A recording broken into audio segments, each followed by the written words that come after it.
I'm on the Black Channel. If you didn't get the news here, it was reported earlier today that U.S. Senator Lindsey Graham of South Carolina had died. And on tonight's program, I really want to focus on the fact that the United States government is one of the most villainously, diabolically deceitful regimes probably in the history of man. And at this point now, it simply lies as routine business. It lies as a course of being in existence. That standard operating procedure is to simply lie about everything. And then only if people can disprove it do you eventually start the process of breaking down. So that's what tends to happen there. And you can see here that this article here from NBC, still talking about his family said that he died from a brief and sudden illness. They said died from a brief and sudden illness. That was what they said. And the fact of the matter is that's simply not the case. What you have on your screen here, the preliminary medical examiner's report, clearly here states that he died hours after returning from a trip to Ukraine, and that he died of an aortic dissection, which basically means rupturing of the aorta due to hardening of the arteries. So he had heart disease, and he died from, his aorta tearing. I believe that's the same thing that occurred to actor John Ritter from Three's Company. And what I'm saying is, yeah, that's not a brief and sudden illness. Brief and sudden illness? They're talking as if he had been unwell for a few days or something. So, no, he died from heart disease, basically. But that didn't prevent what the family, the media, his staff, that didn't prevent them from saying this all day long. And now the medical examiner's blown the whistle and, no, torn aorta.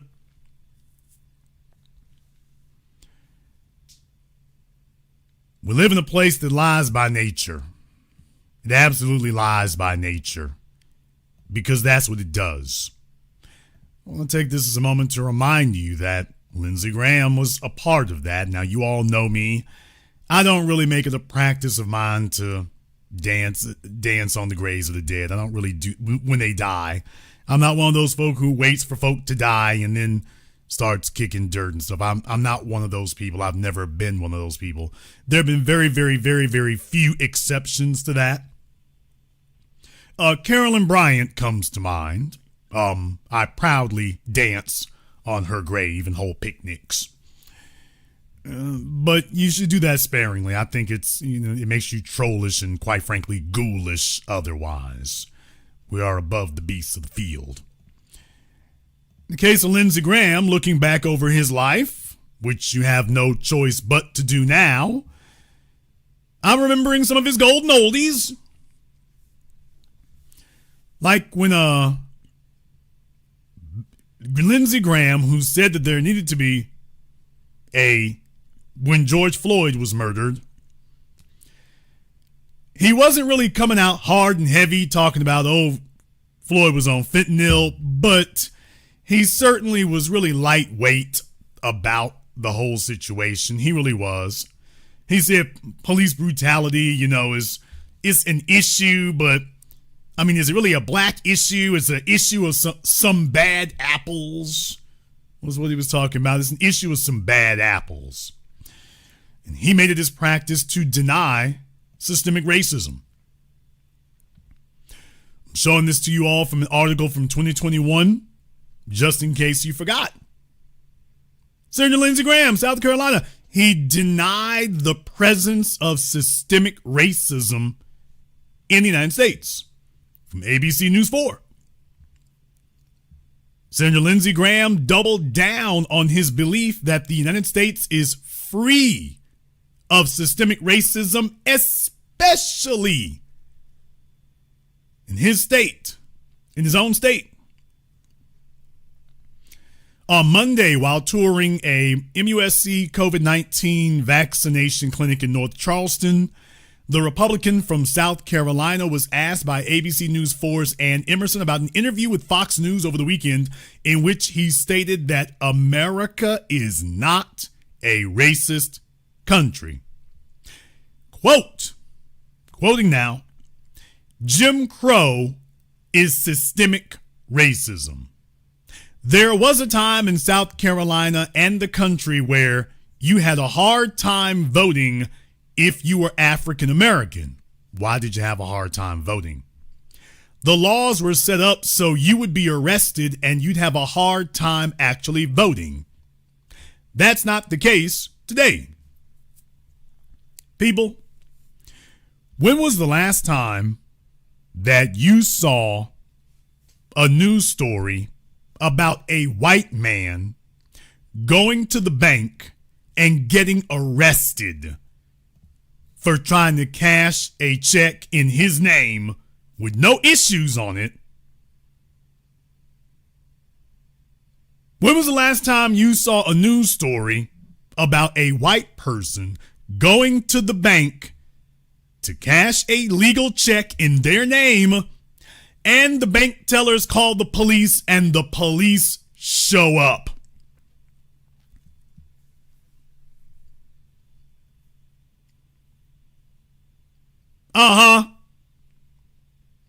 Yeah. Now, how many stories do we have that happen to black folk and not in just one place?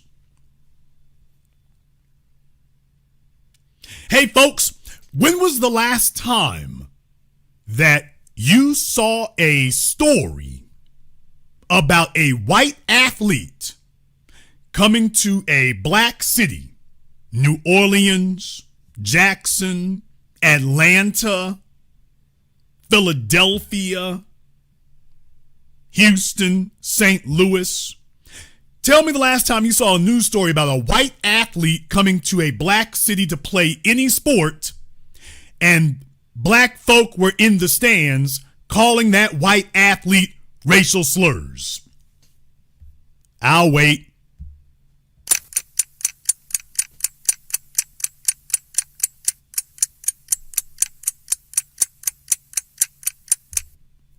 See, I want to remind, especially the young people here, when the white supremacists try to tell you there's no systemic racism, I need to remind you that if you're a white athlete, you don't go anywhere on earth with black people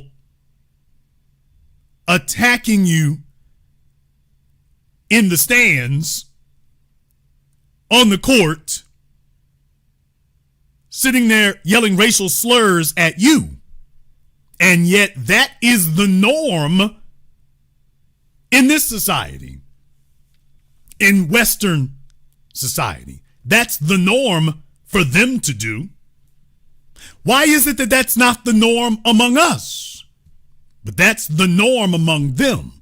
World Cup, NBA, NFL, you name it.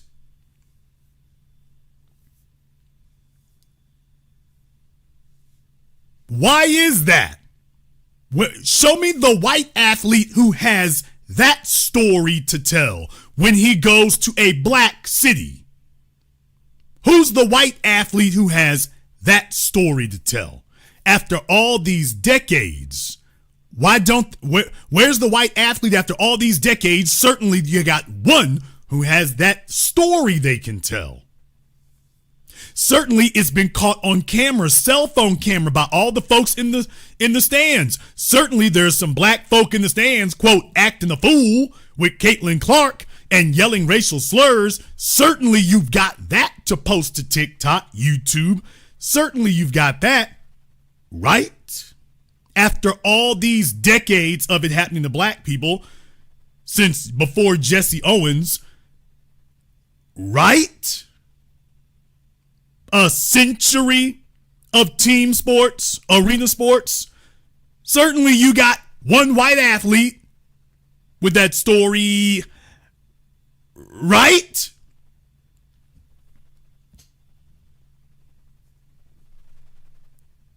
Oh, nobody? Okay. Because you see, I'm showing you systemic practices. And as soon as I show you proof of systemic practices, you're then going to turn around and say, well, that's not proof of systemic racism. I just showed you racist systemic practices. That was racist and it's systemic. You call that evidence. Let me explain to you. Simply because you are not a Grand Wizard of the Klan, when you are denying white supremacy, that's as bad as anything else. We don't play the game of, well, they're not lynching folks every Sunday. We're not playing that game.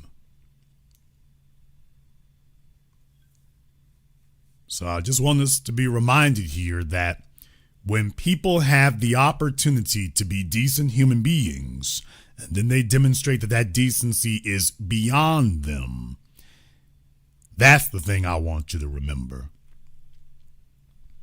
When they have the opportunity to be decent human beings, and then they demonstrate that decency is beyond them, then when they die, we go back over these things and we should show that they stood up and that they were soldiers for righteousness, as Dr. King taught us to be. That you should be a soldier for righteousness. And then they demonstrate that no, they are not. And then at moments like this, when we should be able to go over the roles, as it were, as the Bible talks about the book of judgment, to look over a man's works, we should be able to take a look over yours and see a soldier in the fight of righteousness. Not someone who denies the obvious because it hits a little too close to home and it might undermine their own personal privileges. That's not righteous. That's not righteous. Lindsey Graham was very sure to let you know that he denied white supremacy. They denied those things. And as a result, there are other folks who are denying things about him, by the way. Case in point, there have been other folks who have had reactions to things I posted here earlier today. Sad commentary here, but Lindsey Graham. I said that Lindsey Graham has brought people together. Lindsey Graham has brought people together. He has brought both the left and the right together. So-called left, because we're talking about Anna Kasparian, but in any case. Yeah, in case you were wondering, Nick Fuentes obviously saw what Anna Kasparian said and saw that she picked up a lot of views, so of course he goes trolling and baiting for views.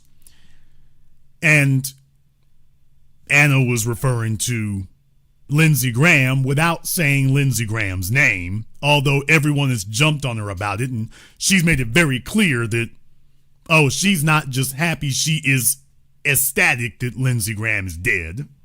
She has said that literally, that she was elated he's dead.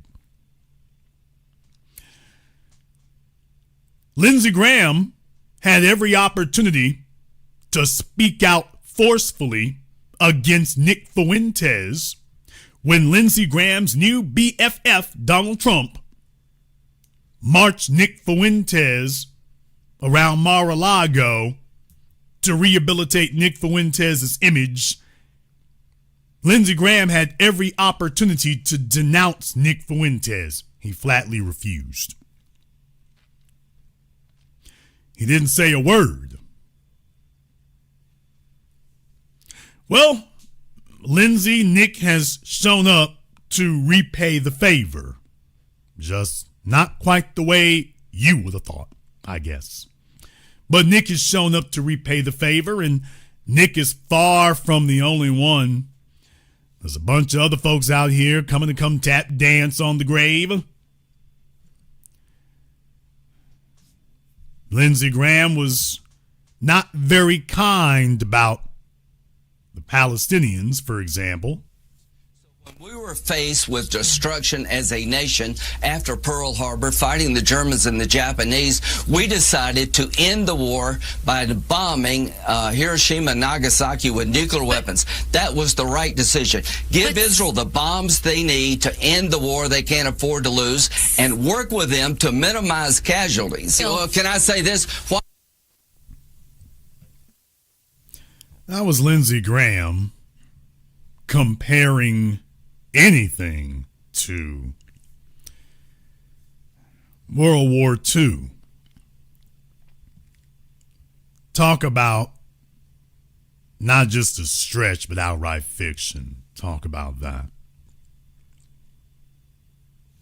Well, what about some of his buddies on the right? Oh boy, Roger Stone. Oh man. Roger Stone wanted to step right in. Senator Lindsey Graham said that January 6 protesters should be shot in the head,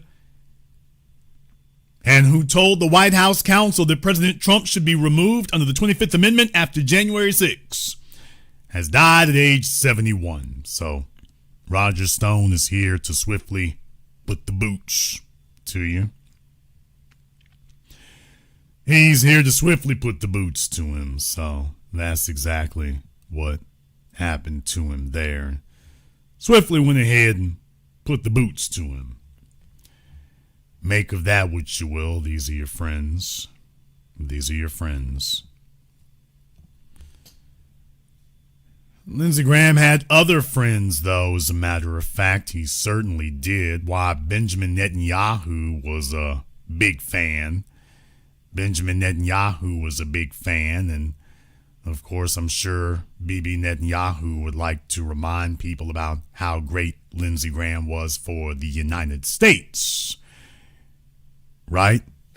But let me tell you, the last conversation I had with him, I said, Lindsey, we've come of age. We have a robust economy. We can take care of our own financing our own weapons for the defense of Israel and defense of our common interests with America.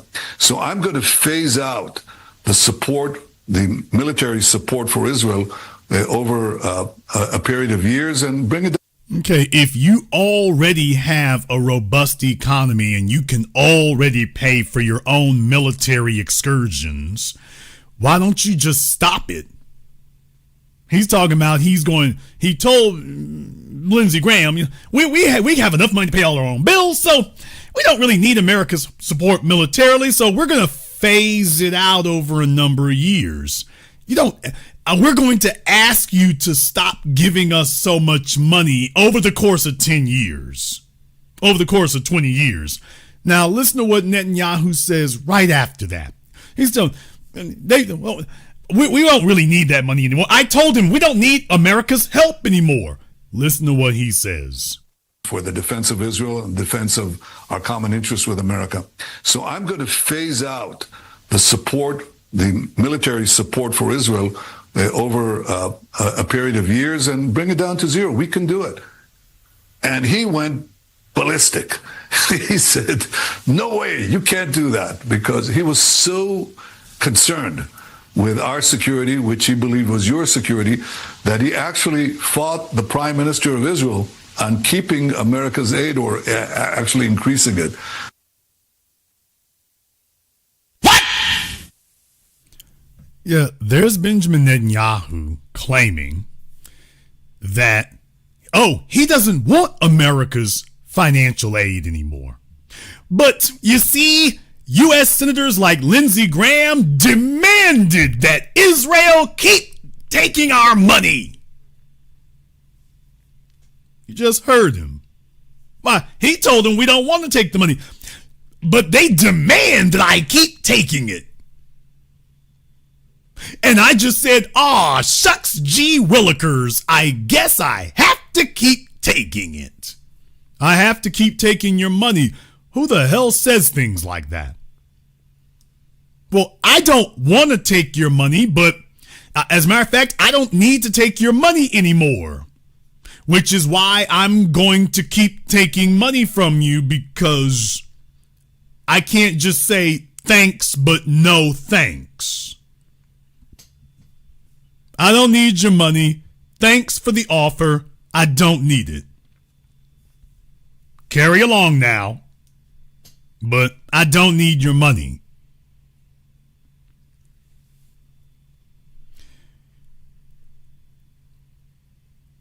Makes you wonder where in the Epstein files Lindsey Graham is, or furthermore, you all do understand it goes so much deeper than Jeffrey Epstein. So much deeper.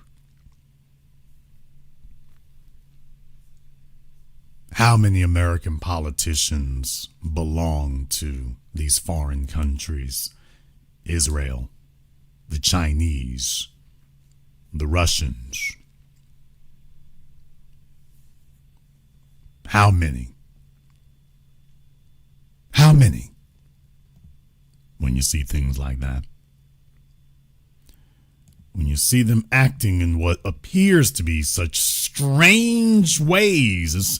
They get up every morning talking about what they need to do for somebody else. Because you see, here's the thing. I don't want you all to get nearsighted. I don't want you to get myopic, if you will. You need to understand that if all you can talk about is what the algorithm feeds you about Israel this and Israel that, if that's all you're talking about, you're kind of slow and kind of really lazy intellectually. Time for you to get up and stop being a lazy ass. Because you see, you've been dug into way before that. I think I just mentioned something about the Chinese. See, for those of you on the slow bus and you only pay attention to what algorithms feed you and you don't really retain information very well. Jason's being sarcastic. I sure am. Because you can't see the whole picture if you're lazy. So let's go ahead and kick you in the rump one time.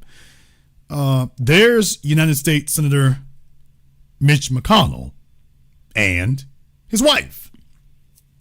Now, the day that Lindsey Graham dies, Mitch McConnell apparently felt it was finally necessary to put out a picture, kind of like a hostage photo, with apparently a page from the Washington Post sports section,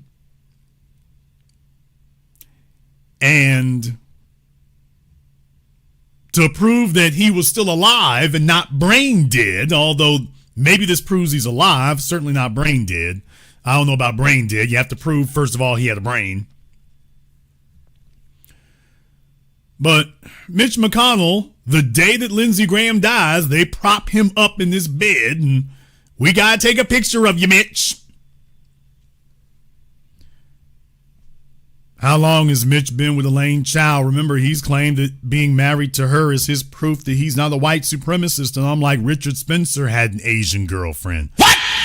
Being with Asians is completely acceptable and permissible among white supremacists, as long as you do not procreate with them. Being with an Asian female is completely condoned among male white supremacist culture. Completely condoned. They have no issue with Asian females because remember, their first concern is skin tone. And because Asian genes are not as dominant as black genes are, their ability to phase out the Asian genes in the children can happen within a couple of generations. Whereas with blacks, it'll probably take you about 5 or 6. So Mitch McConnell did not put out a video. They put out a picture. I want to show you exactly what he said here, by the way. He's talking about being in the hospital. And I want to go down here. It says here that my doctors have confirmed I didn't break any bones or suffer a concussion. It says last month I took a fall which landed me in the hospital. I'm sure you all seen the video of his aides having to literally carry him out of the Senate building. The man can't even walk under his own power. He's having to go around in a wheelchair. Now he's talking about he took a fall. So was he trying to get out of bed and face planted on the floor? Not sure. Says my doctors have confirmed that I didn't break any bones or suffer a concussion. I didn't have a heart attack or a stroke. I don't have any tumors or hemorrhages, but I was briefly unconscious and was taken to the hospital. That's strange because remember the initial reports were that he was in cardiac arrest. Remember the original reports were that they reported he had gone into cardiac arrest. While receiving excellent care over the past several weeks, I've also had to deal with a mild case of pneumonia. Damn! When it rains, it pours. I can assure you, I've been a good patient. At my age, I tend to do what my doctors tell me to do. I've submitted to every test they can think of to help figure out what caused this incident. You mean they don't know? You mean they don't know? You've been in the hospital for a month with your platinum-plated U.S. government health care that you politicians reserve for yourselves and deny to the rest of the people. You mean after all that, they still don't know? And I'm continuing to do everything they ask to speed my recovery. In fact, with signs of continued progress, I've been able to move from hospital care to rehab care, where I'll keep regaining my strength. You don't have enough yet? You've been out for over a month, dude. You don't have enough yet?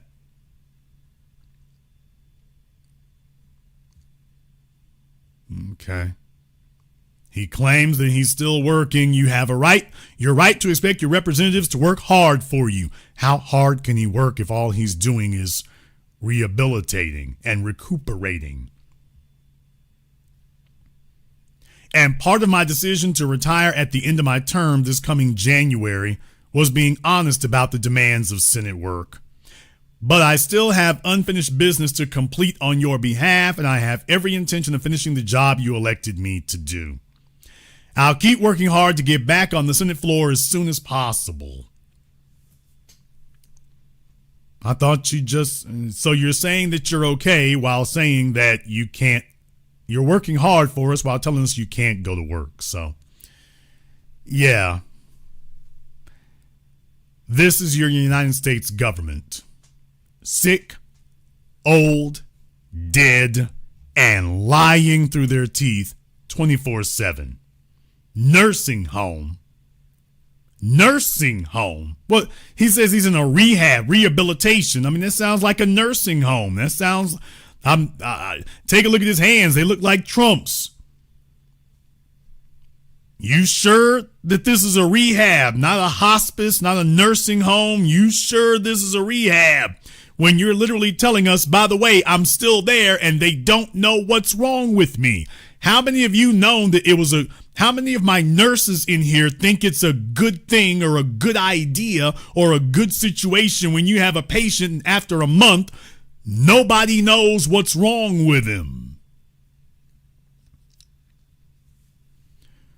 When the hell was the last time that was a good thing? Now, I want to remind you all of something else here because I would be remiss if I didn't take this as an opportunity to bring it to your attention. This is part of the problem with the old folks. Oh, I said it. Deal with it. You see, in a country of old fossils, old folks, they don't vote for young people unless they just gotta. They'll vote for the same old decrepit bastards year after year, decade after decade. Dianne Feinstein and all. Remember Dianne Feinstein looked like walking death. In Alabama, they keep voting for folk until eventually they bring them out in the casket. And they will keep voting for the same old decrepit ancient fossils right up until finally they don't get on the ballot anymore because the life support machines won't allow it. This is their practice. Not just in white society, by the way. Black society is a little less susceptible to that. Black society is a little more welcome to kick somebody out. But in white society, it's like, oh, no. No, just keep them around just forever. So understand, changing things in America isn't just a racial issue. It's also going to be generational. It's also going to be generational. In the chat room, no, the picture's not fake. Calm down. The picture's not fake. However, while the picture may not be fake, the picture is most likely embellished. The picture is most likely embellished. By that, what I'm saying is that Mitch maybe, I don't want to say Weekend at Bernie's, but okay, can somebody come in here and dress his ass and prop him up in this bed? He don't even know what planet he's on right now. But can you prop him up in this bed so at least he look alive? And here, throw this newspaper in his hands. Here's today's newspaper. Folks, he put out a printed message. He didn't make a reel, a short, a TikTok video. He didn't do that. Which means that you have no proof whatsoever that Mitch McConnell has made any statement. This whole statement literally could have been, and most likely was, written up by his wife and his staff. They took a picture, propped him up, shot him up with some adrenaline, propped him up long enough so he can bug-eyed and stare at the camera. And then as soon as they left, okay, it's back to bedtime for him. Somebody say he's got ghostwriters. What? So that's more the way this goes. You don't know who he is, don't know where he at, don't know what he doing.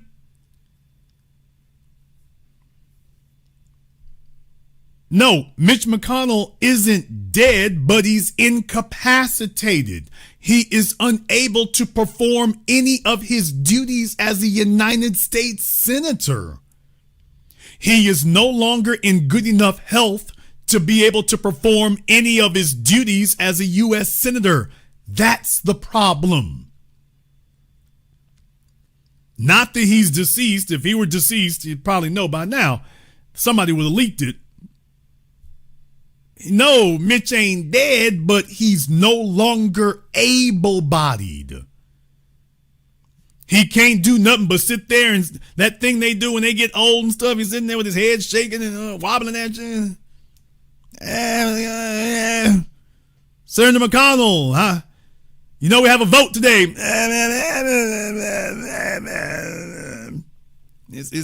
I think it's that going on. I think it's that going on.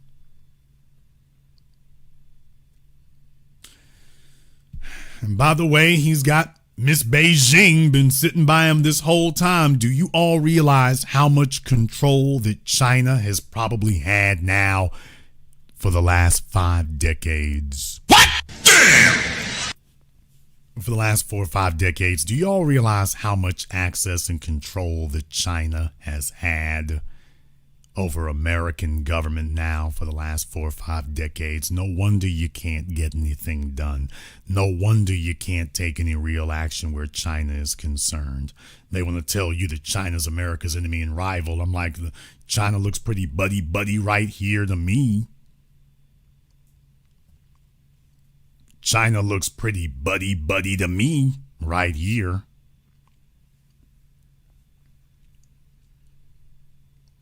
Do you all realize how many Chinese agents have infiltrated Washington, the CIA, the Congress? Do you all realize how many of these Asian females are running around Washington today? Either on top of the table or under the table. Do y'all realize how many of them that there are? At these defense contractors in the intelligence community, they're all over Silicon Valley. You're not going to be able to keep anything safe. You got these folk running all over Silicon Valley. Now, if there were 3 black folk there, they would have arrested everybody by now. But, yeah, they're all over Silicon Valley, man. All over Washington. So while your algorithm is flooding you with content about Israel, I'm like, by the way, they're far from the only one. These other folk done caught up real quick. They've caught up real fast. And I'm just telling you, they're not on their way, they're already there. They're already there. They're already there.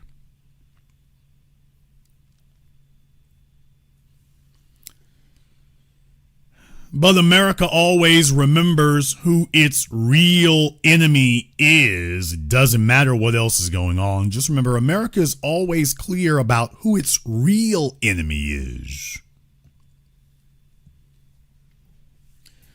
America always wants to make sure that you are aware of exactly who the enemy really is at all times.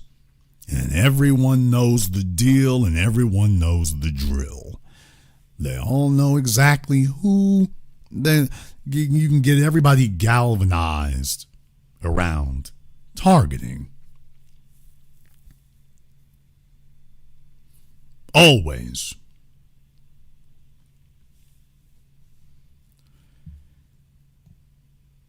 Now that I've said that there, I'd like to say a few words about something else here about Senator Lindsey Graham. And by the way, he had thoughts about all kinds of things about what black folk need to do or black folk need to be. Okay, fine. Do you all realize that we've spent, I saw one thing today talking about we spent somewhere around $40 or $50 billion in Iran so far. Just a few months. In just a few months, America has spent somewhere in the neighborhood of $40 to $50 billion in Iran. For what? To get what? For what rate of return? What the hell are we getting? I know what Lindsey Graham is getting. I know what Lindsey Graham is getting. I can see it on the screen. We can see what Lindsey Graham is getting. Lindsey Graham is getting a whole bunch of stuff, obviously. The Epstein files roll on. Okay, but what are we getting? I ask this for a reason, because Charlie Kirk's life was a wasted one. It could have been something that really moved the needle in the right direction, and you chose to do something else. You chose to undermine mankind. Lindsey Graham could have done the same thing. You see, hey, folks, we're like, what, a decade since John Ritter died at least?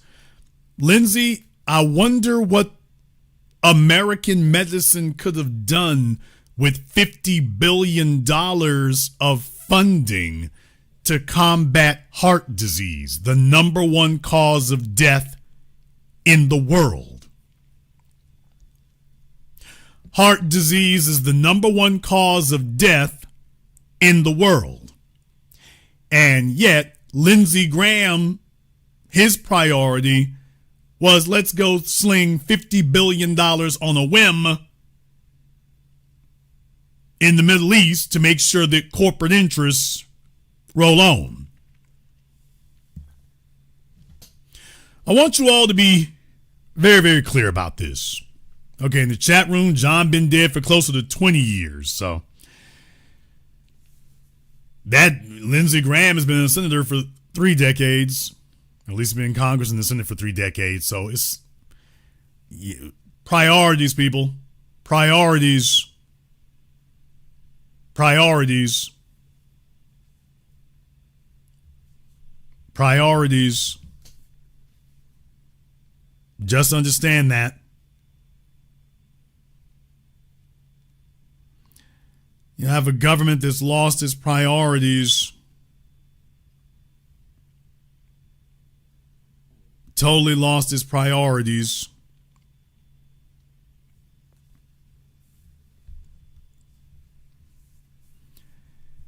These are important things to understand.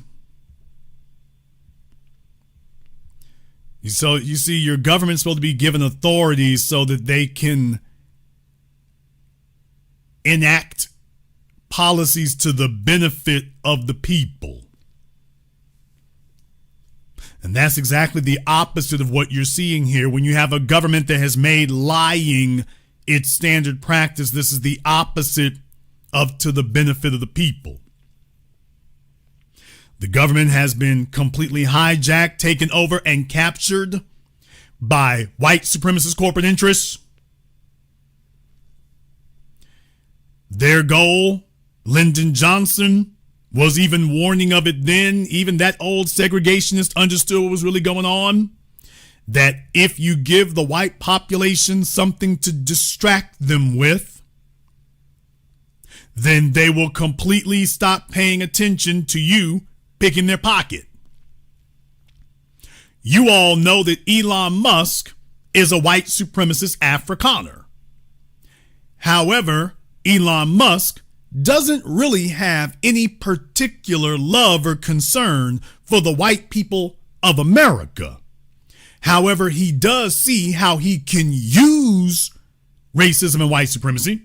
He came to America and found America to be fertile soil to manipulate the masses using white supremacy. So you see, Elon Musk wants to take over your city. And he wants to do it at the taxpayer's expense on the taxpayer's dime. So what he does is he goes around and yells about white supremacy and keep the niggers down and we got to take care of white folk and all the white folk. That's our man. That's our boy. Yep, he's owning the chuds.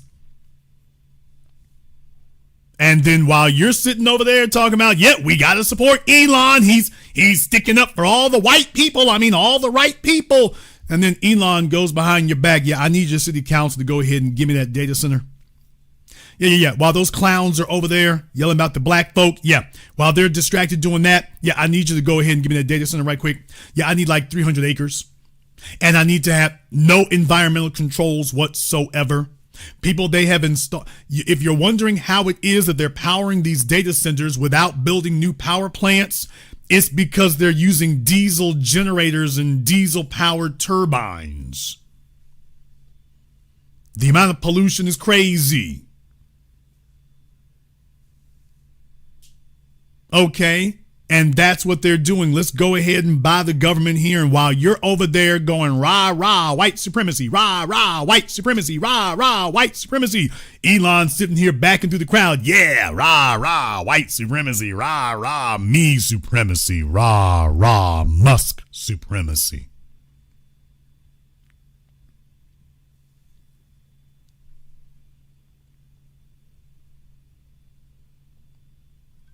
That's the game they're playing. They gather white people together, stoke their racism, and then once they've got you focused on the symbolic benefits of quote unquote being white, the guys at the top who you were cheerleading for them when they were attacking black people, they've got you thinking that, the most important thing is attacking black folk. And then Elon goes off and makes himself a trillionaire. Leaves the rest of white society behind in the dust. Damn! He's left the rest of them behind in the dust.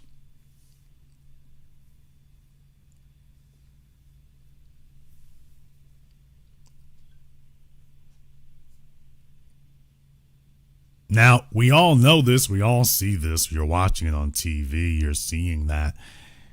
And yet, where are they? Where are they? Well, they're focused on what can they do to undermine us. DEI! DEI is the issue! DEI! Can't name a single white person who's been affected by it. Take a look at the median wealth of white people in America. It hasn't moved in 2 centuries. It's not like white folk are getting poorer and black folk are getting richer. That's not happening. White wealth is exactly where it's been. There's not a single DEI program, job hire, job listing that has done anything to affect a white person's wealth. That jackass Adam Carolla talking about he didn't get a job as a firefighter. Clearly that did not affect him financially at all. That's what they tell all of us. Well, obviously it didn't affect him, and he's not making firefighter money. He's complaining because I didn't get that job as a firefighter. Okay, how did that derail you? Because clearly it didn't affect anything. First of all, assuming that your bullcrap story is even real, which I don't believe it for a second. I don't believe that story is real at all, whatsoever. I think he's a lying white supremacist like he's always been. But even if your story were 30% true, which is the most it could possibly be, clearly it did not affect you negatively at all. You can't show us where you were negatively affected. You can't show us where you're losing anything. Show us where white people are losing anything. Now, they're not stupid. They know full well this isn't about them, what they've lost. They haven't lost anything. The goal is what it's always been. Make sure you don't get anything. The goal is to strangle you. DEI is a rallying cry. Wait a minute, whatever Negroes might get, make sure you take that now. It's about making sure you don't get anything, because we can show you what we haven't gotten. We can show you what we've lost. They can't show you they lost anything. They just keep claiming they're losing something, and yet can't show you where they lost anything.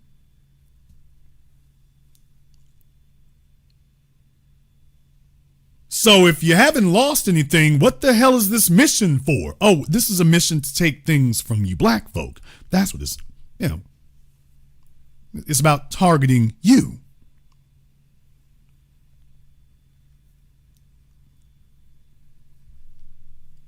Elon Musk is the richest man in the world. He has been allowed to break every single law imaginable, including killing people. And yet Elon Musk is still jumping up on Twitter complaining that somehow he's upset about his race. Elon Musk is the richest man in the world who has been given every privilege imaginable, no matter the continent he sets foot on. Africa, North America, South America, Mexico, Canada, Asia. He gets given whatever he wants, and yet he comes to Twitter and whines that he's a victim of something. He's been failing upward his entire life, and yet when he gets on Twitter, all right, y'all, I'm the richest man in the world, but the niggers is holding me down. If that's being held down, we need a lot more of that being held down. But he's claiming he's being held down. By we don't know what. He just claims it's there. Trust me, bro.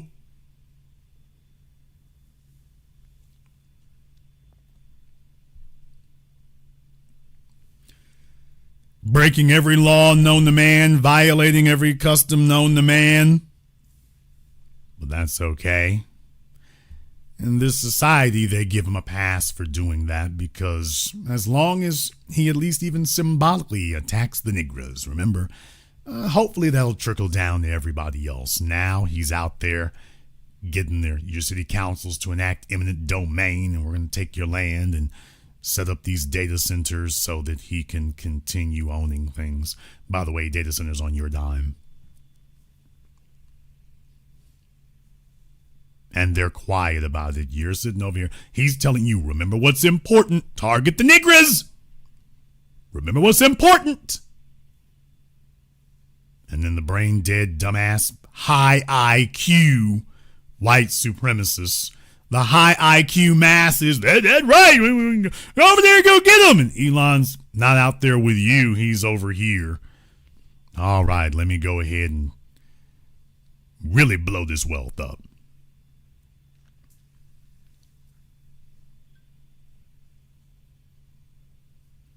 Sick, dead, and lying. Which is why it's very, very important for us to keep our eye on the ball. It's very important for us to keep our eye on the ball of what is going on here. You want to talk about hypocrisy and lying and whatnot? For those of you who are unaware here, Trump and the baby bonds thing.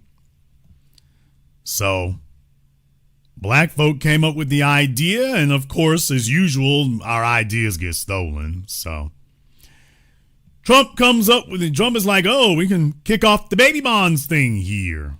Okay. Trump accounts allow parents and employers to contribute up to $5,000 per year indexed for inflation to individual retirement accounts. So just understand, that does not help you in the here and now. It is something that might help you in a couple of decades, and it won't be helping you, it'll help the kids, but nothing that will fix the issue right now. We're going to go ahead and delay things way out in the future, okay?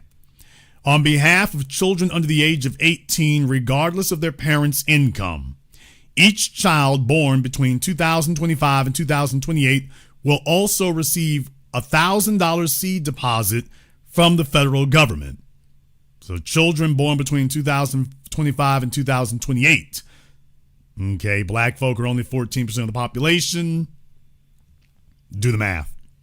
Funds in these accounts can be invested in any mutual fund or exchange-traded fund that tracks the S&P 500 or is comprised primarily of U.S. companies. While contributions made by parents are not tax deductible, contributions made by employers, capped at $2,500 per year, do not count towards employees' taxable income. Taxes on investment earnings are deferred, but taxed as ordinary income upon withdrawal. Unqualified withdrawals, such as purchasing a car, are subject to an additional 10% penalty. So this is like a 401k for toddlers.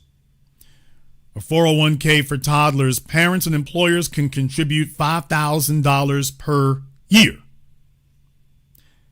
$5,000 per year. So once again, the parents have to be able to put in $2,500 a year, assuming you have an employer who will match this. By the way, who are the employers who will match the parents' $2,500?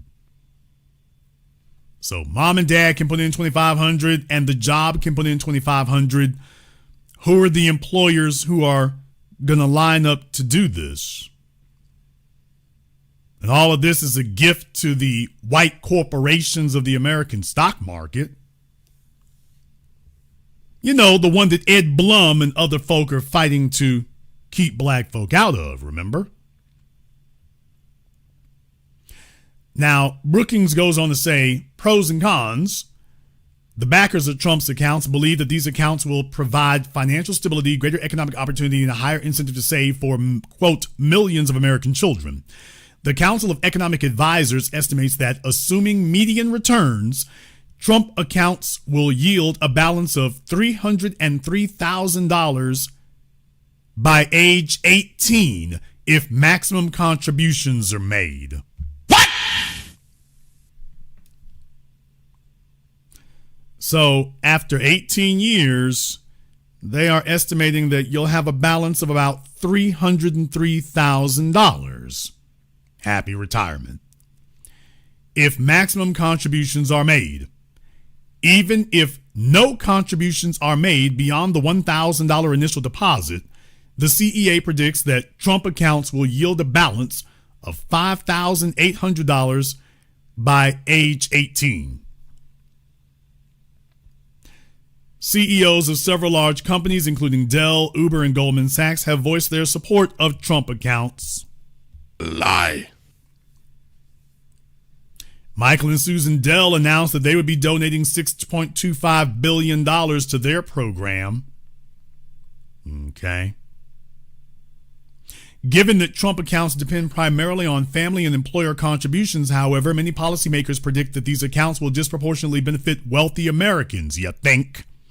Research from other wealth-building policies suggests that wealthy individuals are significantly more likely to contribute to voluntary asset subsidy schemes, and that these individuals hold considerably more wealth in tax-advantaged accounts than asset-poor families.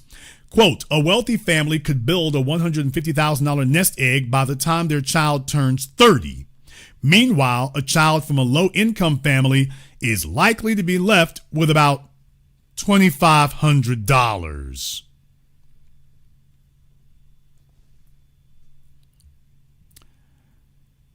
Yeah. Well, at least the article here does acknowledge, first proposed by Doric Hamilton and William Darity in 2010. So at least it does acknowledge that.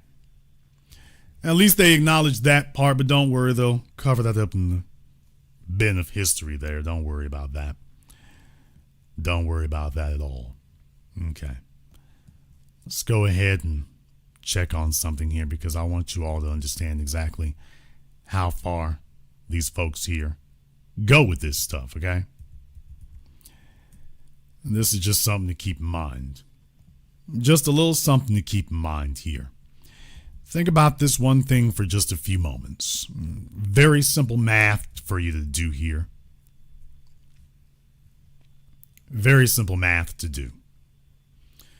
All right, folks. Let's just say, for example, that you chose 10 million working age black people, foundational black folk, at random. 10 million working age foundational black folk at random. Just at random. And you gave them reparations of $250,000. Just 10 million at random. Do the math right quick. I've already done it for you, but do the math right quick of how much would that cost to do that? I'm going to go ahead and take a pause right quick so you all can go ahead and do the math. How much would it cost you if you took a quarter of the total black population? Let's just say 10 million black folk at random. If you did that. If you cut the check for $250,000 to each of them, how much would that cost? How much would that be if you did that? I want to put this in its proper context for you. In the chat room, somebody said that they hand the Somalis millions of dollars a year, knowing that it's a scam. They hand that to Somalis knowing that they scamming. All right, in the chat room, $2.5 trillion. $2.5 trillion.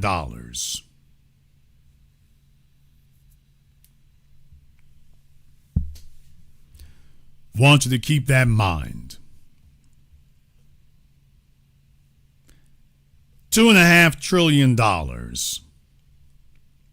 How much did the U.S. government spend on COVID? How much has the U.S. government spent on the so-called war on terror? How much has the U.S. government spent on the so-called war on black folk? I mean, the war on drugs. What? I meant that. I meant that.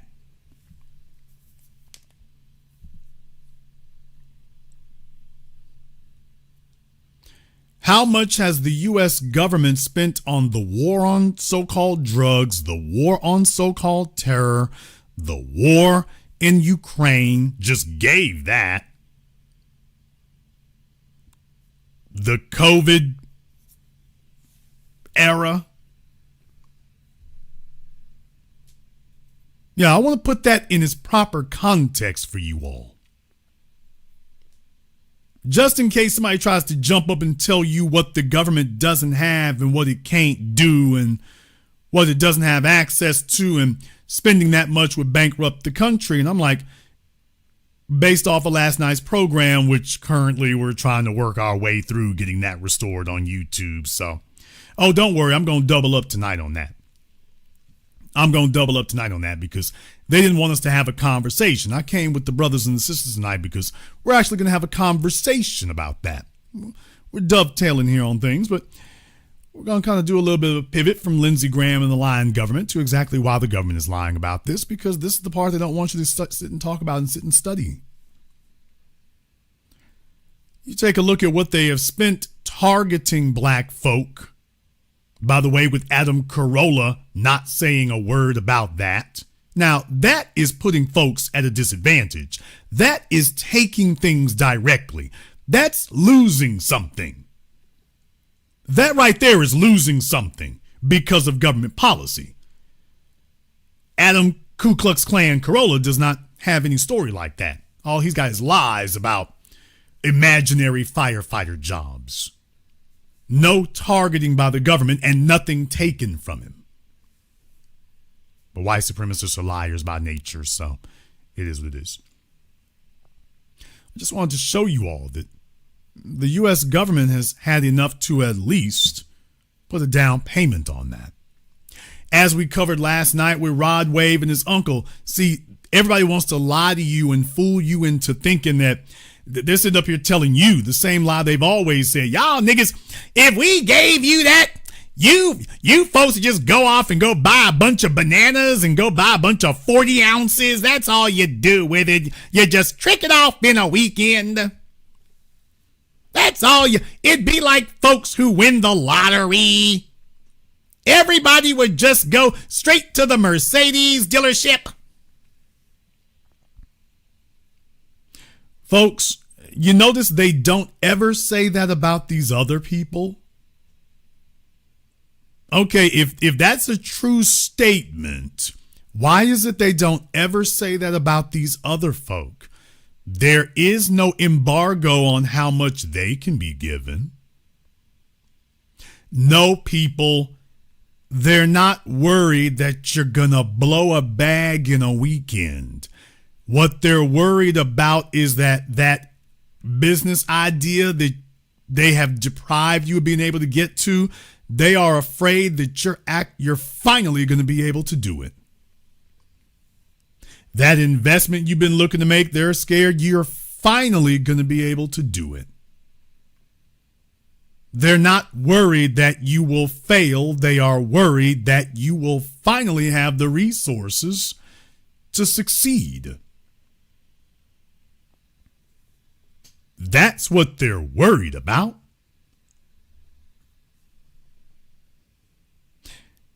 People, let's just take a look at New York City alone. Do you understand how many black folk would have stuff popping in New York City alone if it weren't for the outrageous real estate values or real estate prices, which are artificially propped up? New Yorkers know this, but do you understand how much black folk could do with that alone? You take a look at things like the Turkey Leg Hut. These are not millions of dollars to get those kind of things going, but it does take hundreds of thousands. A lot of that problem comes from inflation, but take a look at that. There's a whole bunch of folk out here. You got black folk you've worked for construction companies for the few you can get hired by. It's like, damn, I could do that if I had the equipment. You show up at the bank and we're not giving it to you. Sam Bankman-Fried and Elizabeth Holmes with your crypto scams and stock market scams. Why, show, here's $2-3 billion for you. So that's the reception that they get. Now, we don't have to look at your credit. We're damn sure not looking at your business plan or verifying that anything that you're saying is real. Did y'all get that? Yeah, Elizabeth Holmes, Sam Bankman-Fried, and all the rest of you. We're not looking at your books.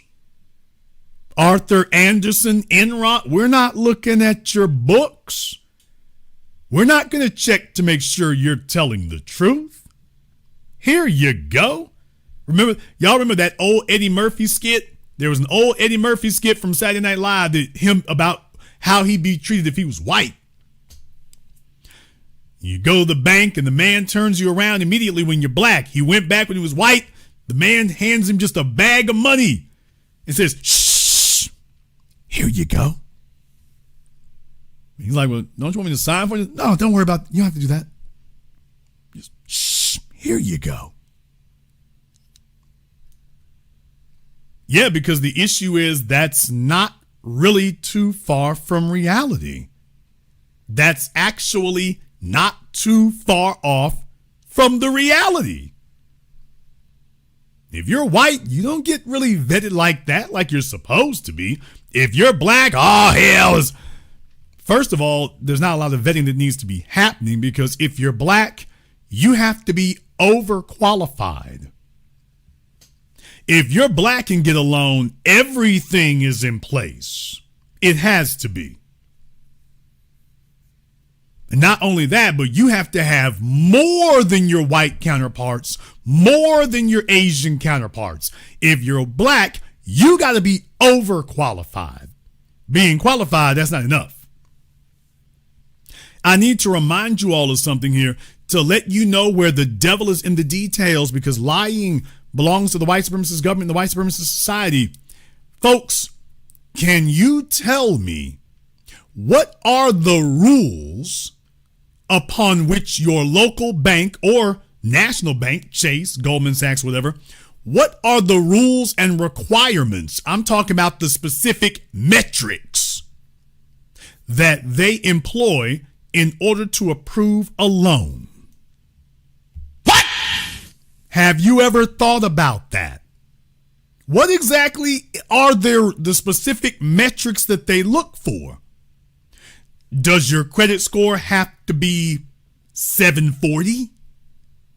Not 730, 735? What are the specific metrics? If you got turned down, it's like, wait a minute. What are you specifically? Okay, in the chat room, good credit. That doesn't mean anything. That's why the words I just said, you got to listen. I didn't say, what do they look for? I said, what are the specific metrics? We know they want a credit score. You got to have good credit. No. What's the number? See, you got tripped up and stopped just that quickly. You got caught just that quick, which is why we have to have this conversation here so that we correct you.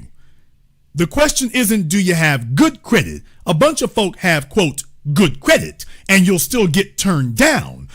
Now, if they told you, well, the number that we look for. Well, if you have this number, we turned you down because you didn't have a 740, 750, 760. Do you notice without them ever telling you what the number is, they'll just tell you a phrase like you just said in the chat room. Your credit wasn't good enough. You have insufficient credit. Okay, without them ever telling you, well, what would have been sufficient? I have a credit score of 760. You say that's not sufficient. Okay, what would have been sufficient then? And they never tell you. Insufficient income. Okay, well, what number does my income need to be? They never tell you. Insufficient collateral. Okay, how much collateral would you have need? How much collateral do you need? And they never tell you. Now, you see, if you walked in the door and you were already aware of what the numbers were, well, then you see it's going to be impossible to turn you down and approve somebody else if everybody knows what the damn number is supposed to be. Imagine this, people. Imagine you go to the gas station and you swipe your debit card or your credit card and it tells you you're declined. You got money in the bank. You got money on your card, and they're just telling you, oh, yeah, you don't have enough to buy gas. Of course, none of you would expect that to happen because there's a big ass sign up here that says what the price of the gas is. You see the difference? There's a big sign that already tells you what the price of the gas is. So now that we already know what the price of the gas is, they can't lie about whether or not you qualify for it. You've already told me what the price is. And yet, when it comes to access to capital, that's an opaque system where nobody discloses exactly what the rules and the standards and the metrics are that you got turned down for. They just say, trust me, bro. The white dude qualified, the Asian fella qualified, and you don't. Trust me, dude. They never tell you what the number is that would qualify. They just say, trust us, you didn't meet it. Insufficient credit, insufficient income, insufficient funds, without ever telling you what sufficient would be. That is a DEI system of white supremacy. That right there. They're not afraid that you're going to go trick it all off. They're afraid that stuff that seemed to be impossible for you to do, so you never even really seriously entertained it because it wasn't feasible or possible or practical for you to do it. Well, now all of a sudden you've got the funds to actually go do it. You actually have the funds to go do it. That's what they're afraid of. They're afraid that 2 or 3 of y'all gonna get together and make something crack. That's what they're afraid of. So everything is orchestrated and calibrated towards delaying you and stalling you and stopping you and putting up obstacles as long as they can. As long as they can stall you and hold you back, just if every day they can do that, take a look at what's happened, folks. Anthropic, Palantir, Elon Musk, that was the goal. If we can hold you back, take a look at how far ahead of you that these white folk can get and these other groups can get. Just if we can hold you back for 10 years, you're trying to get 250,000 and Elon has already grabbed $1 trillion. Did you get that?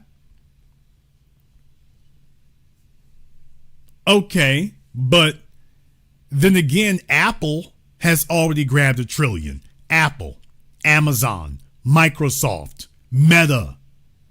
Do you all realize all these other companies, they grabbed trillions? They already grabbed $1 trillion in value years ago. Years ago.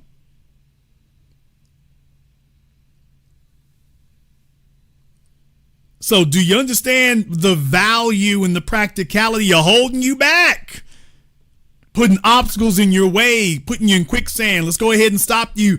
Take a look at how much progress they could make, how much further back they could leave you, so that by the time you do get out of that quicksand, by the time you do get out of that sand pit, they're ahead of you by $1 trillion.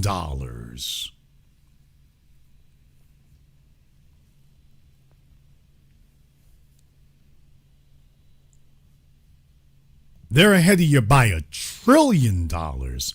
That's serious. That's very serious.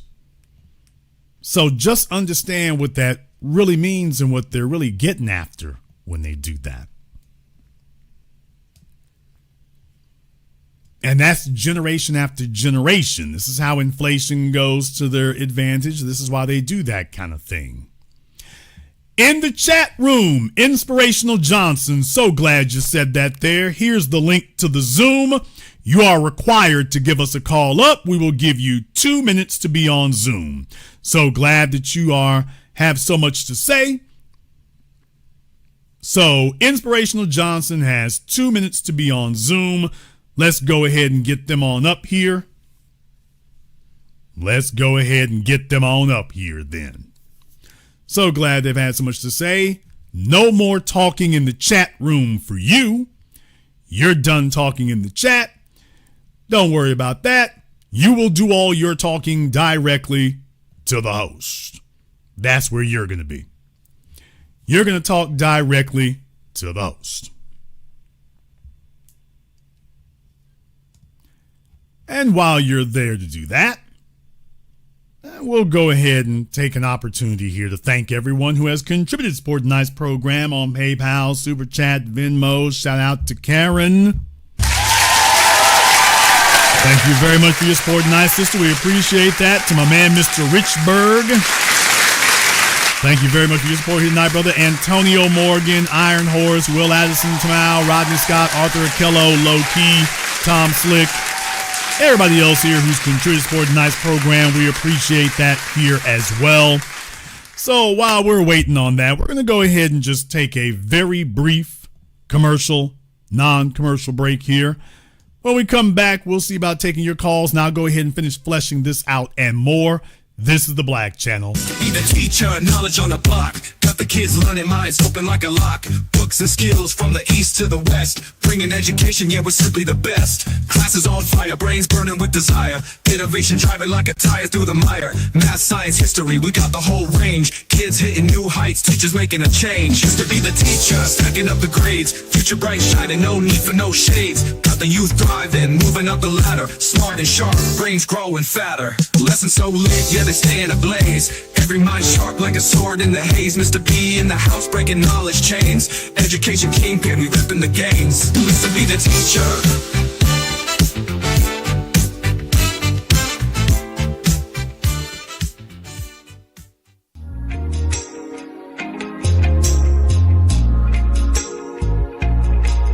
Order yours today to experience all the benefits of Ash Kickin' Body Butter. With skin so smooth and soft, you'll thank us for it. Shop Ash Kickin' online. That's ASHKICKIN.com.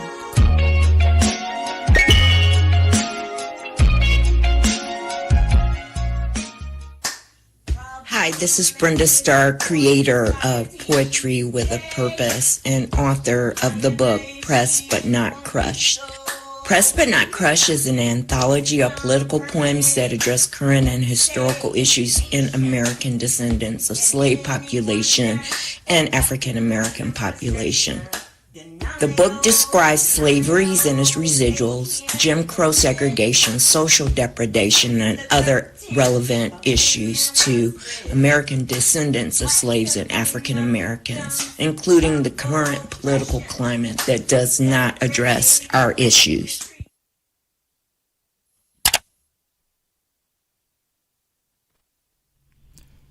This is the Black Channel. I am your host, your brother, your humble servant, the Black Authority. Very glad to be with you all here this evening. Very glad to be with you all here this evening. And I'd like to ask you all a question. By the way, we're waiting for Inspirational Johnson to get on Zoom. Because the first thing I want to show you all tonight here is that, by the way, you got to understand that you have agents. There are agents of disinformation, but there are also, most importantly, agents of discouragement here to convince you, y'all niggas wouldn't do nothing with it. No way.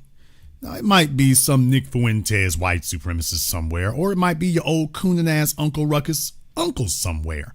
They hate to see black folk together in large groups talking about something serious. And the first thing they do is like, I gotta stomp that out. Gotta stomp that out and sow seeds of doubt. Because what you're saying is that, well, the problem is y'all are just intrinsically broken and just, it wouldn't matter if you had $1 trillion. Y'all wouldn't know what the hell to do with it. You wouldn't do right with it. You need to let us white folk run things. So that's the upshot of it. You need to let us white folk run things. You need to let us stay in control of it. You don't need to be worrying about that. You don't know what to do with it. No way, folks. Do you understand that that literally goes back to antebellum slavery? They literally told the slaves on the plantation, what you gonna do with freedom? Where are you gonna go? What are you gonna do when you get there? What are you gonna do being free and you got everything you could possibly want right here on this plantation. Where are you trying to go? Folks, you do know they told them that literally on the plantations. So it doesn't matter what our situation or circumstances is. Everybody's always going to tell us that you're doing great right where you are. Why you couldn't handle freedom and there would just be too many opportunities. Why you would leave the plantation and your eyes would just bug out your head with all the different things that could be done. Why you could never figure out what to do with yourself. That's why you need us white folks to be your masters, because if you were left to your own devices, why you would just sit there and walk around in circles in the middle of the street. You wouldn't know what to do with yourself. There's just so many things out there. You could never figure out a direction to go in. I told you all, they're not afraid that you're gonna fail. They're terrified you're gonna succeed. And that's why we have a forum like this. You are fortunate to have somebody who does not duck those kind of things. Roland Martin could never do this because he would just get wrecked. I can do this. I will invite them to call up. If you could prove that this is wrong, say it in front of the people. See, they'll drop stuff like that in the comments section and hope that you absorb it through osmosis, or hope that you absorb it passively and just accept. Well, you know what I mean? But still, it's like, we really don't know what to do. No, let me call that out up front. Put a spotlight on it. Okay, prove that that's a real thing. And then watch what happens when the roaches get called out. Watch what happens when the roaches get called out. When the roaches get called out, oh, it's a whole different thing. Whole different thing. Okay. All right. See, there's things out there that folks don't understand because they don't have real conversations about that. And what they do is they sit up here and tell you that you just need to believe this and you don't know what you're going to do. You don't really know what you're going to do. You don't really know what you need to just let us run things. You stop worrying about that. You let us take care of that. But don't you think about that, because if you had it, all you would do is sit up here and trick it off. You'd mess it off. Okay, let me deal with a couple of things here, first of all. let me deal with a couple of things here.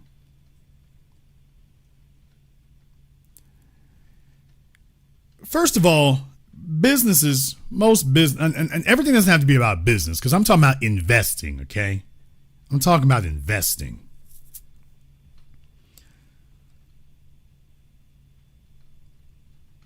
Everything doesn't succeed. But then again, it doesn't have to. Everything doesn't succeed. But then again, it doesn't have to. That's the natural selection of things. Everybody doesn't become Michael Jordan. Everybody doesn't become Scottie Pippen. Everybody doesn't become Magic. Do you understand that?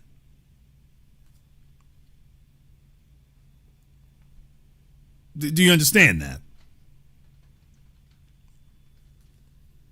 So they're trying to hold you to a standard that, see, once again, for black folk, we can't give you, because everybody ain't gonna succeed. Okay, that's not a standard or requirement you hold anybody else to. Even within the natural course of business, you don't hold them to the standard of we only give you money if you're going to succeed.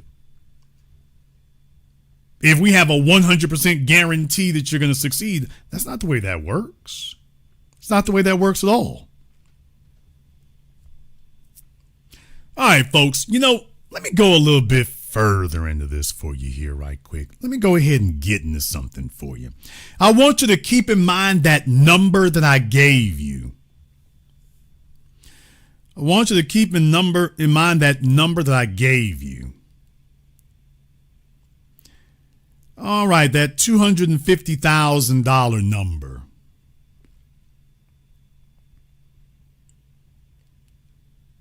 Now, what I want you to do here is I want to ask you all a question.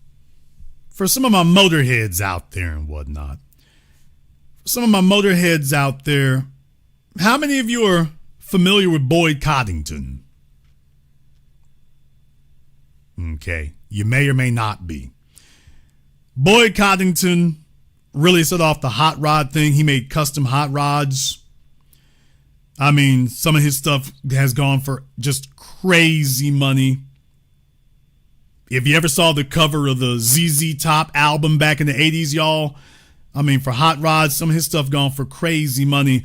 I want you to do yourselves a favor. See, we don't do conjecture around here. White supremacists tremble because it's like, no. When we say intelligent black society, what we mean is we're at the top of the damn game. They don't want to debate us because it goes in this direction. I want you all to go to Google right now and Google, how much did Boyd Coddington's first hot rod cost to build? I'll wait. Yeah, we're doing Googling today because, you see, just like Matthew Knowles last night, don't take my word for it. You Google what I'm saying. Don't take it from me. If you're going to sit up and try to say that I'm wrong, okay, you know what? Let's take it to the street. Go to Google right now. Now, everybody heard about his apprentice or the kid up under him, Chip Foose, but Boyd Coddington, the mentor that he studied under, go and check out how much it cost him to build the first one. Yeah, everybody knows about the cars that cost $300 and $400 and $900, $1 million later. How much did it cost to build the first one? Because he had to start somewhere, right? How much did that first one cost?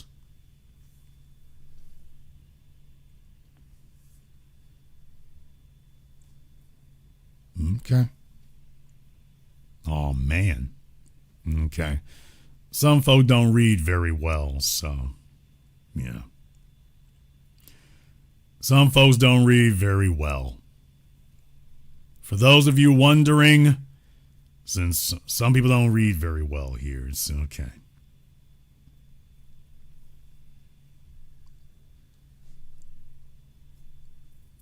Between $40,000 and $60,000, so we can put it at $50,000. Between 40 and 60, we'll put it at 50,000. We'll put it at 50,000. Let me give you all a little bit more homework. I'm not going to answer this one for you.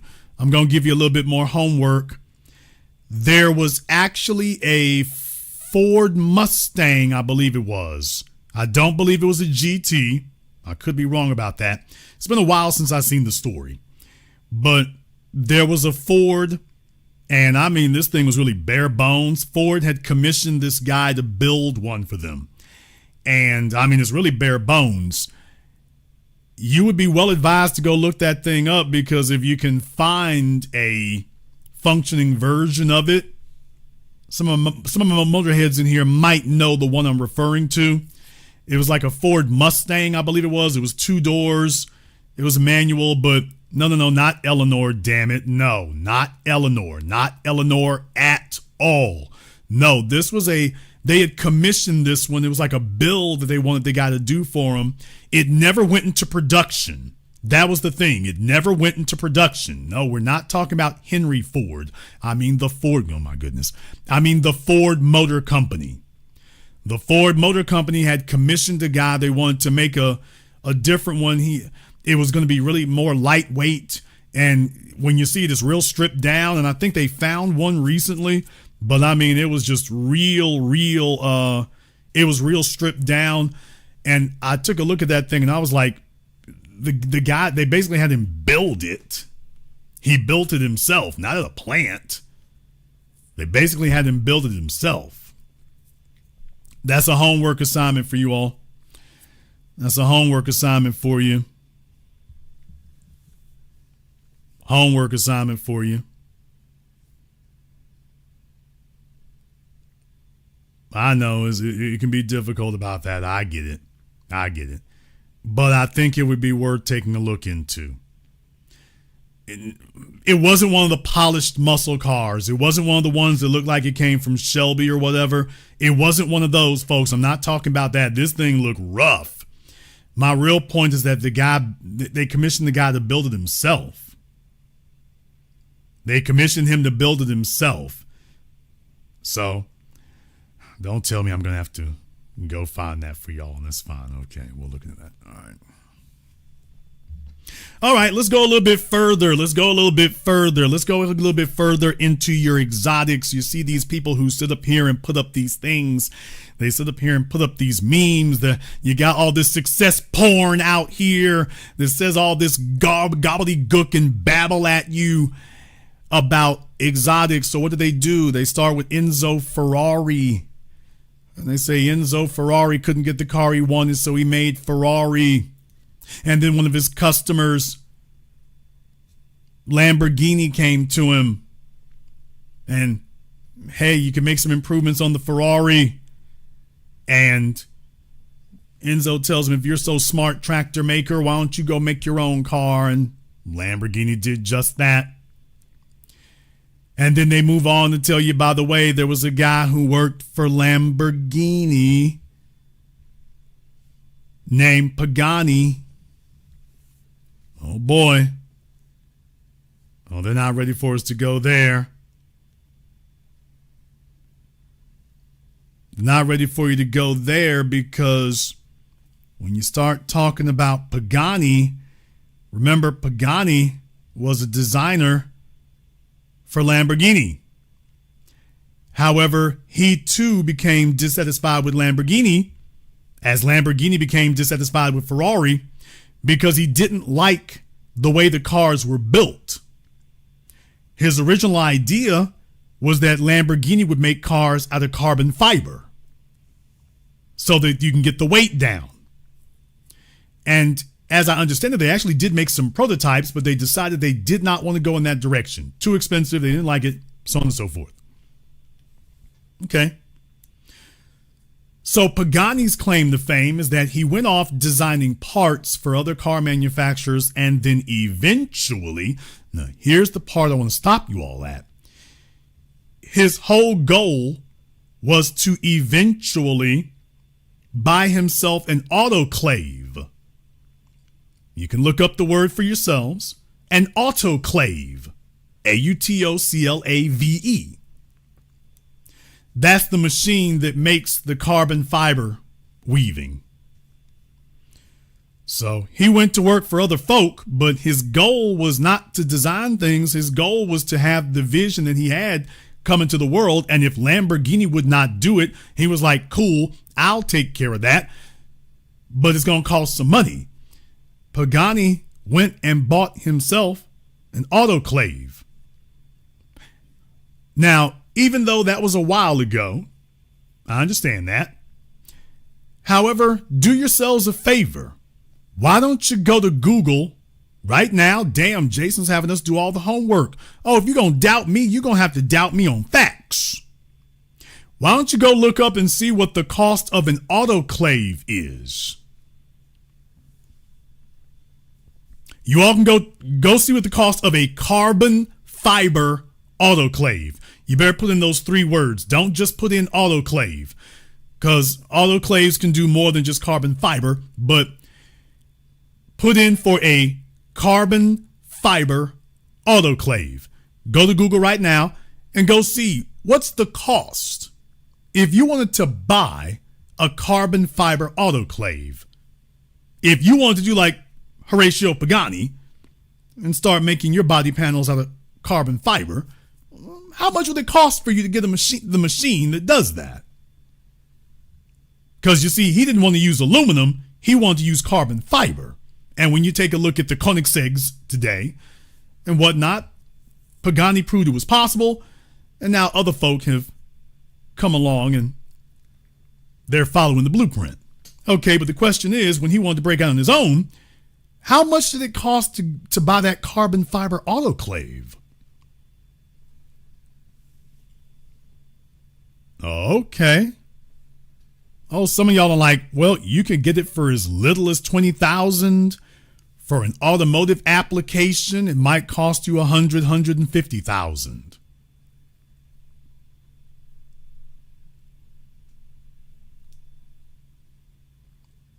So let me get this straight. If you're the black kid working for Lamborghini or working for General Motors, watching them make screwed up engines and messing things up, and it took them decades after what's his name, Zonda died, before you actually made a mid-engine Corvette. You don't want to have to wait for them. How much would it cost you to build your own? If you want to go that route. By the way, how much would it cost for you to do that? I just showed you. Oh, no wonder they don't want you to think that what you could do if you had just $250,000. They don't want you to think that way. They don't even want you to begin the conversation. They don't even want you to entertain it in your head. They want you thinking that, oh, that would be millions of dollars. And I'm like, okay, when it comes to white men, they don't ever tell white men that you have to have millions of dollars. We got to go buy a big ass car plant. Folks, have you seen the plant that Volkswagen uses to build the Bugatti? Have you seen that thing? Do yourselves a favor and go look it up. It's more like a boutique hair salon. Christian Koenigsegg. Pagani. I can go down the list. You see, when it comes to you, they tell you that you have to have this gigantic car plant and stuff. And I'm like, okay, those guys, they were building it in more of an oversized garage, which is really what you needed. When they get to you, then they tell you about what ain't gonna happen.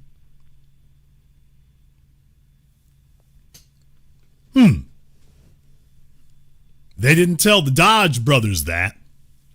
They didn't tell them that, but they come and tell you that. And then tell you what you couldn't make happen. Even if you had access to it, what you couldn't make occur. And so that the best you can hope for is that General Motors will sell you an Escalade. They'll spin the brand new Escalade, spinning the bearings. After a century, they're making the worst engines on the planet. I mean, you're talking about degradation. The Chinese aren't going to take over because of electric cars. They're going to take over because the white supremacists running corporate America are just all a bunch of con men who lie, just like the government that runs interference for them. Rimac actually did not come out of nowhere. In reality, it didn't come out of nowhere. Some of y'all know some of your stuff about Mansory and things like that, but what I'm telling you is that some of these stuff they call boutique, okay, these are just smaller independent folk there, and the game is measured in thousands, not millions. It's $1 million idea, and if you got a couple of 100,000 to get the equipment, you can turn your idea into reality. You could turn your idea into reality. There are going to be some folks here that don't like some of this stuff. I wonder what you could do. What could you do if you had your stuff together in the right way? You know, there are folks out there who had experience at this, some people who had experience at it, folks who've had experience for other people, case in point, Brabus. If you all are unaware, remember originally AMG was an aftermarket auto tuner. They would take Mercedes engines, and these engines could do a whole lot more than Mercedes was letting them do. AMG would soup up the engines, gun up the engines, super tune the engines, and get a whole lot more power out of them. Eventually, Mercedes bought AMG. So Mercedes somebody showed Mercedes that you don't just have to be luxury cars, you could actually be performance cars. Mercedes did not come up with that idea on its own. AMG was its own company, its own garage, and then they had to show Mercedes that you could actually be performance cars. Now Mercedes does it automatically. With BMW, they did make the M series, but more importantly now, I think BMW has acquired Alpina. So their top trim level Alpina, I want to say that BMW has now acquired Alpina. Their Mercedes has made it clear that they have no intention of purchasing Brabus. Mercedes has already stated they have no intention and no desire to purchase Brabus. Okay. Brabus said that's cool because Brabus does tremendous work. They do tremendous work. And now if you all would like to go look it up, Brabus has now made their own car. What? Damn! Brabus has made their own car now. You all can go look that up for yourselves if you want to. Brabus has made their own. Now wait. A lot of folk kind of being a little bit down on it there. I don't think that's a smart idea. I really don't. Because I don't think they're thinking ahead. I really don't think that they're thinking ahead. Brabus has a car called the Bodo, B-O-D-O. You can look it up for yourselves. The Brabus Bodo, B-O-D-O. I'm not talking about that warmed over G-Wagon. I'm talking about Brabus has made their own. I say made their own because what they did was they took the Aston Martin Vanquish, which is a stunning car in its own right. They took the Aston Martin Vanquish and they basically took everything off of it except the powertrain. And they went all new with everything else on it. And you can go take a look at the Aston Martin Vanquish, then take a look at the Brabus Bodo, and you tell me whether or not they've just gone nuts and bolts all new on it. Yes, it's a very expensive car, but that's not my point. My point is, I say that they're making their car. Some folks like they're sourcing a lot of it from Aston Martin. Okay, but folks, do you realize that up until about 2 or 3 years ago, Aston Martin was sourcing everything, well, the nuts and bolts of their cars from Mercedes? What? Aston Martin was sourcing their engines and transmissions, sourcing their powertrains from Mercedes. So if you had the DB11, DB12, whatever, they were sourcing they were getting their powertrains and the infotainment systems from Mercedes. It's only been in the last few years that Aston Martin is now sourcing their own engines and their own infotainment systems, their own infotainment software. But up until recent, they were sourcing it from Mercedes.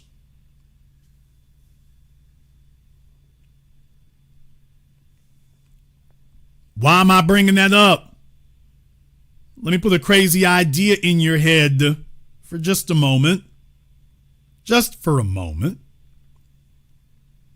Because this is how most of these folk are getting started today. Don't worry, I'm going to do the roll call here in just a moment. Let's just say you could go to Copart and go find a Mercedes SL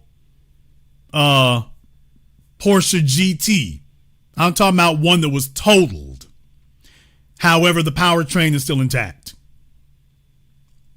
Let's say you could find one that was totaled, but the powertrain is still intact. So it'll never run again as a car, but you can at least salvage the engine and the transmission. Congratulations, you've done what Aston Martin did. Now you've sourced a powertrain. You got your engine, you got your transmission.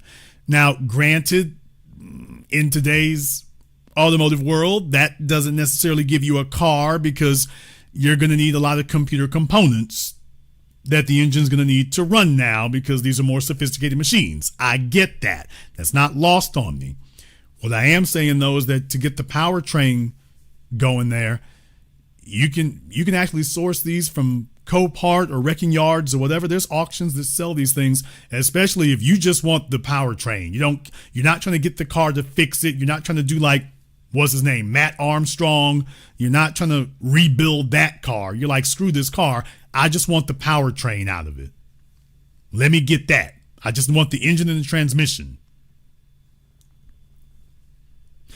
You take it, assuming you have a good enough frame for it, and just like Pagani, well, I've got my trusty autoclave over here.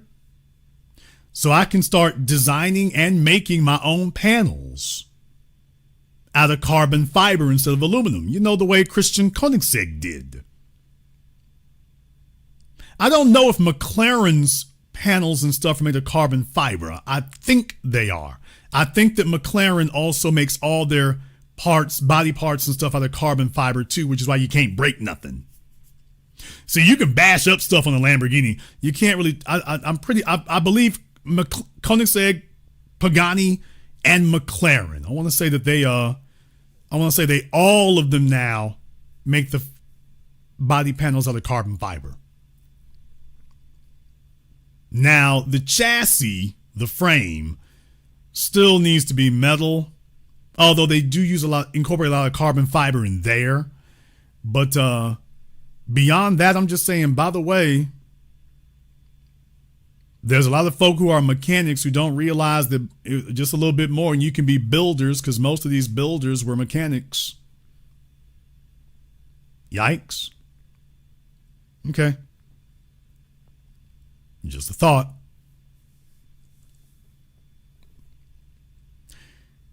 Tesla started by repurposing Lotus Elises. All my Tesla critics in here, you already know that. When Tesla first started, they wanted a car that looked better than General Motors EV1. They didn't want an ugly looking electric car because they knew that was the problem, is the car was too ugly to sell. They wanted a car that looked good. So they started with the Lotus Elise. They took a bunch of Lotus Elises, repurposed those, gave them battery components. Welcome to Tesla.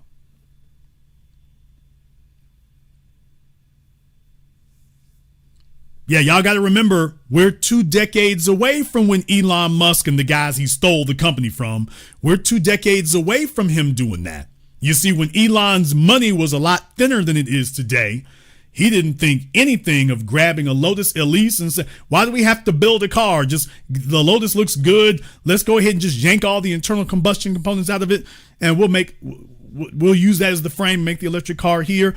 Took off the Lotus symbol, and here's the Tesla symbol. Welcome to the Tesla. While they got you feeling self-conscious. Okay, I'm not supposed to remind you about how they started. You want to talk about starting? You all need to go look up the early Toyota 4Runner or the early Toyota Land Cruiser. There's a better one.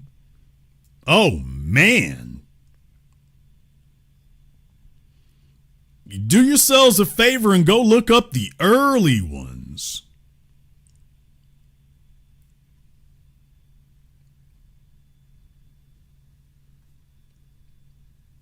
Oh, they don't want to do that right quick. They don't want to do that.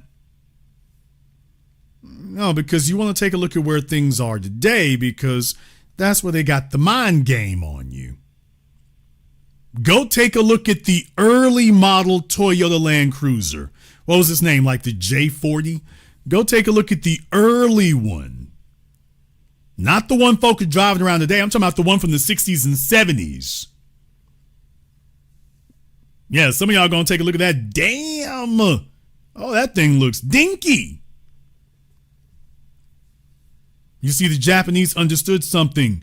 First, build it, then make it great. First, build it, and then make it iconic. You're not going to be iconic out the gate. Build it, and then make it iconic.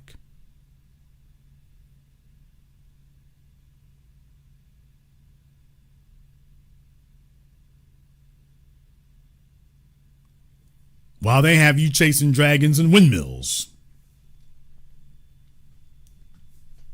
Okay, you can call it a knockoff of anything you want to. The bottom line is that when the Mercedes G-Wagon was coming to prominence or whatever, the Japanese said, we're going to get our equity out the game. I dare you to sell a Jeep for as much as you can sell a Land Cruiser for. Nigga, please. I dare you to sell a Jeep for anything close to what you can sell a Toyota Land Cruiser for. I dare you. Try it. Go for it and see if you can get anything close to, which for your Jeep, show me if you can get anything close to what they can get for that Land Cruiser. By the way, let me say one more thing. Regardless of the year. What? It doesn't matter what year Land Cruiser you're talking about, because those Land Cruisers from the 60s and the 70s are regarded as bulletproof. The Japanese had their motor building game down back then. So those dinky looking Toyota Land Cruisers from the 60s and 70s, yeah, they're stripped down, no frills, and they're also regarded as bulletproof. That they'll run forever because you still got ones running today, which used to be the G-Wagon's claim to fame. So these other folk didn't make their name based on luxury and technology and amenities. They made their name based on this thing will run forever.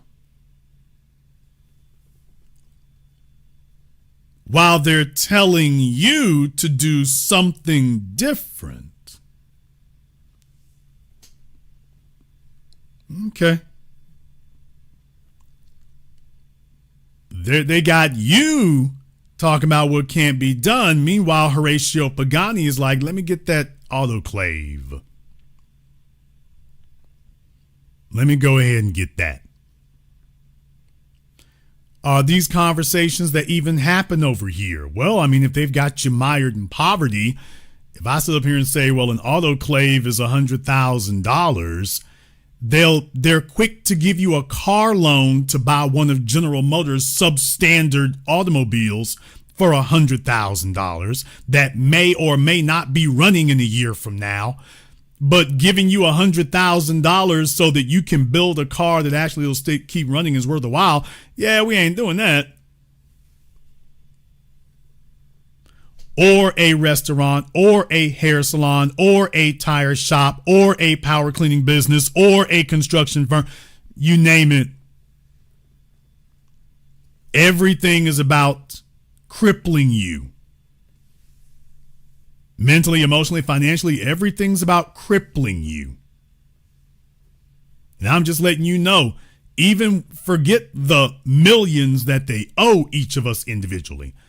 Even as thousands, do you realize some of the stuff that would pop off if a lot of you listen to me right now, do you realize some of the stuff you could get popped off if you actually had a couple or a few $100,000 in funding? Do you realize some of the stuff you can go from talking about and get to doing? I'm telling you that's what they're afraid of. They're afraid of that they can no longer price you out of the market. That's what they're scared of.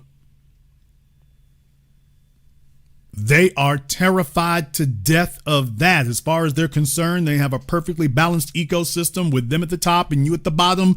And their goal now, as Dr. Claude Anderson taught you, is to freeze it, let nothing change, keep everything frozen in place just like it is. You have a modern day economic caste system. You were born at the top. You're intended to die there.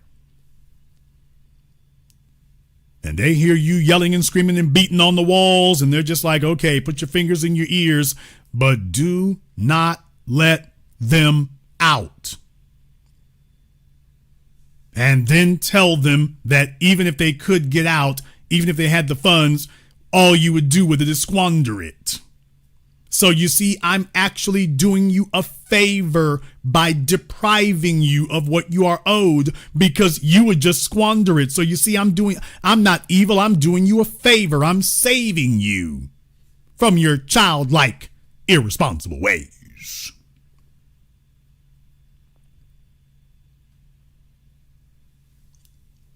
They'll sit up here and show you a black brother sitting in the damn park at Central Park playing chess and acknowledge the genius of that.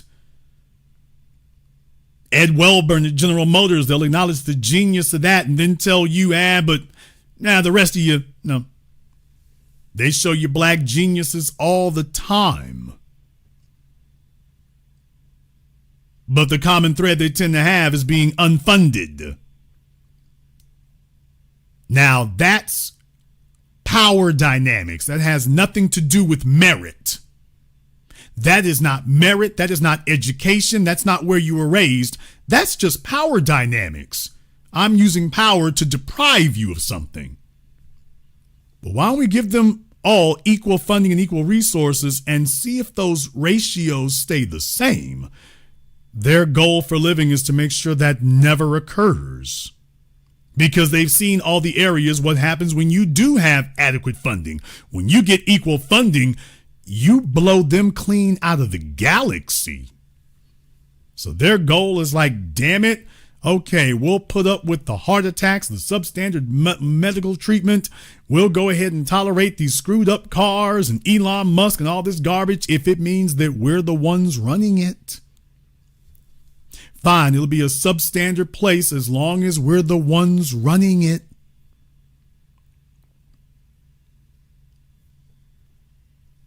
Okay, it's a cesspool. We're the ones running it.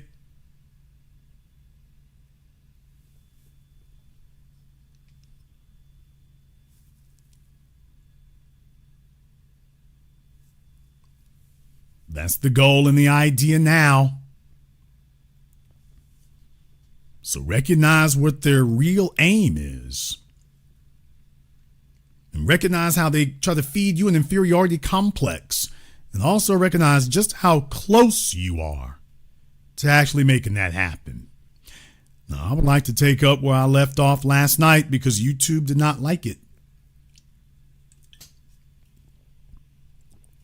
iHeartRadio did not like what I had to say last night.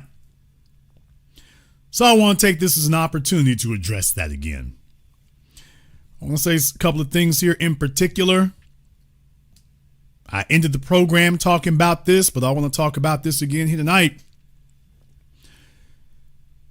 First of all, to the folk in here, as I said last night, there's a bunch of you who are sitting up here laying next to somebody who is going nowhere, defeated attitude. They are defeated and they want you to be right there with them.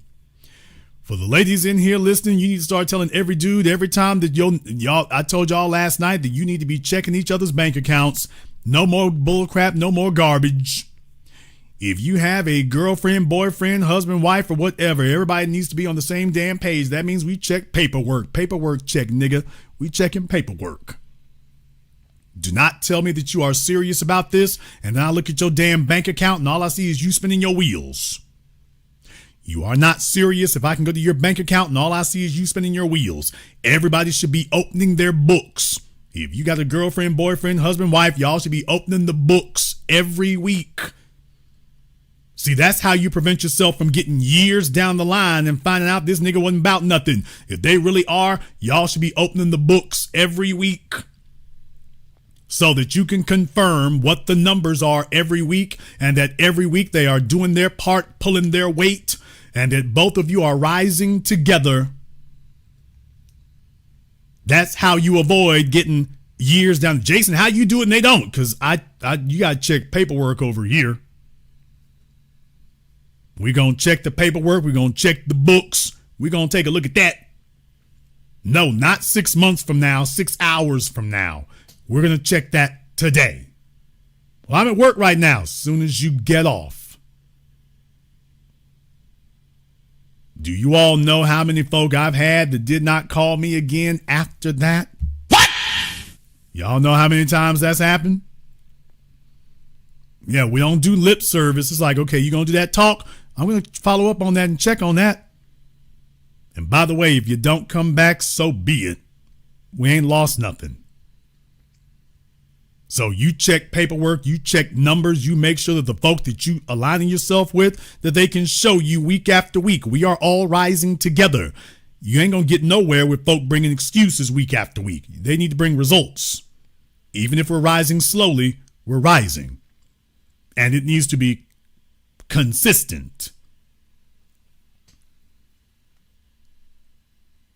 To the females listening, that's the attitude that you need to have for yourself. And for the men, stop sitting up here pretending you working, lady, and you ain't. Passenger princess me ass. We have working princesses over here. That's how you get your crown, is putting your work in. And you need to start telling dude, every time your number go up, we have more sex. Progress turns me on. And deal with it, nigga. I said that.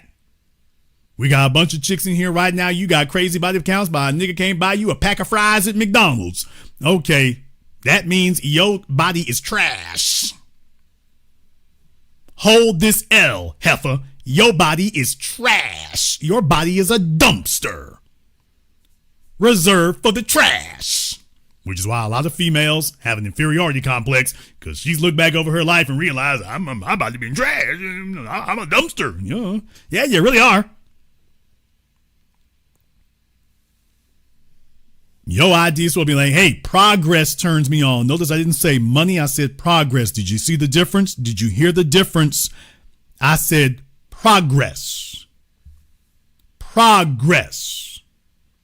So you see, fellas, I also just took away your excuse. Women just want a man who's rich already. Okay, well, somebody who's already there, that's always self-assuring. However, for the fellow who isn't, fellas, what you need to be able to demonstrate is progress. I'm not talking about progress a year ago. You should be able to show progress month to month. Even if that progress is my bank account went from 10,000 in savings to 10,500, 11,000 in savings. They should be able to look and see that you are progressing month after week, month after month. Fellas want to sit up here and lay up on top of a chick for 3-4 years, no progress, and tell her, and by the way, don't count anything. No, you should be proud to show her that it's counting. Now, if she doesn't appreciate the fact that you're able to make that number move month after month, okay, go get a chick who does. But this idea that you're not required to do that, no, she needs to be required to do that. If she wants to go spend all her money tricking it off on hair and nails and stuff, okay, that's not the one. The chick she got an Amazon subscription and a Netflix subscription, and she's making Jeff Bezos' wife rich and can't do the same for you. Yeah, that broad needs to be sitting on the corner where she is. There's nothing to invest in there. If you driven and she's driven, you both should be able to review your numbers. Let me go ahead and jump over here on Zoom right quick. Let's get Brother Elijah up here on Zoom. Brother Elijah, what's on your mind? Hey, brother, thank you so much for taking my call. Family. Two things. I know you got a long list of callers, so I'm gonna be very careful how I talk. Brother, I was thinking about this nasty devil, Lindsey Graham, and my first question to you is real brief. How did this devil last this long for 30 years with all of those black voters in the state of South Carolina, and this man has not proposed or did a damn thing for the black residents of South Carolina? I mean, he didn't really need the black residents there. All the black folk were joining with Jimbo Jangles. So right. Lindsey didn't have to actually do anything for black folk, which is the whole point. So that Nikki Haley, Nancy Mace, Lindsey Graham wing, that's what they do there. And that's how the parties did that. So the Democrats divided up with the Republicans and stuff. They split the pie. So, okay, the Jimbo Jangles got this and Lindsey Graham and them got that over there. So it's really about having a balance. It's not about one party defeating the other. It's about balancing it. Okay. My second question, and I'm going to land my plane with this one.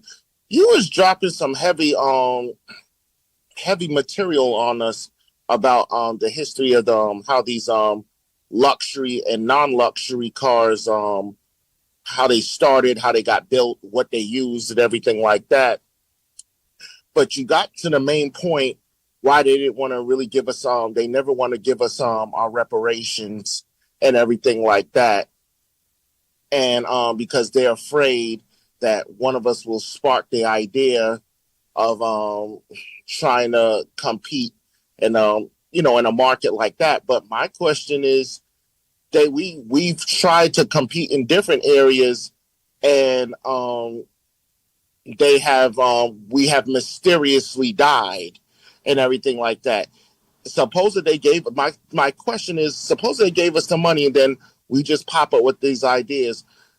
Won't you think that these our unaliving will be through the roof? That's my question. Okay. Well, here's the way to look at that, Brother Elijah. The real way to look at that there is that once you have so many of them, that kind of stuff doesn't work. Okay. You can't, it's easy to derail a movement when you got one savior. And that was the whole thing about that. If you can kill Dr. King, okay, Medgar Evers, Malcolm X. So, but once you start getting into such a critical mass that you've got so many of them, the assassination thing doesn't work.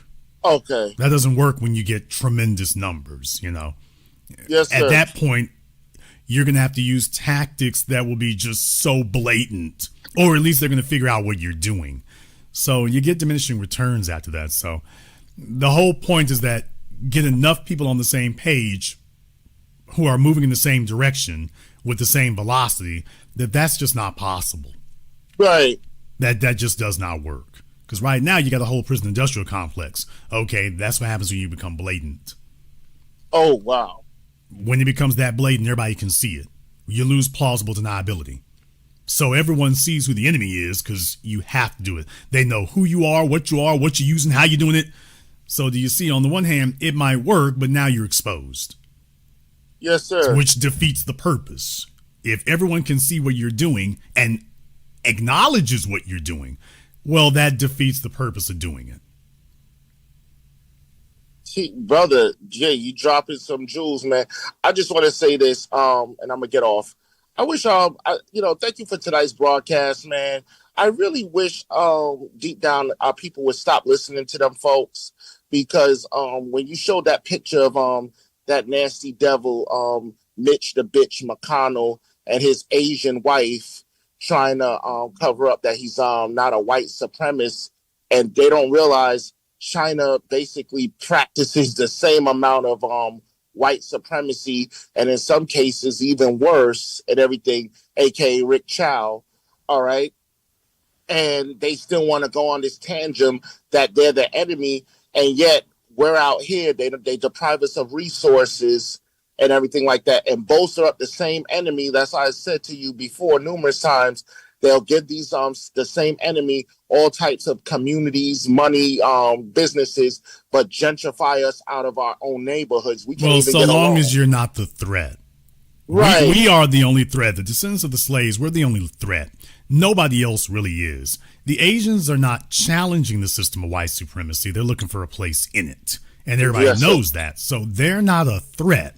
So they play this WWE thing about China, but meanwhile, they got all kinds of trade accords with them. So just understand what that is. The coon class, the tether class, the illegal aliens, they're not a threat. They are no threat to the system. So, no, Elaine Chao can sit there and whatnot because she's not trying to destroy the system. She's just trying to solidify their place in it.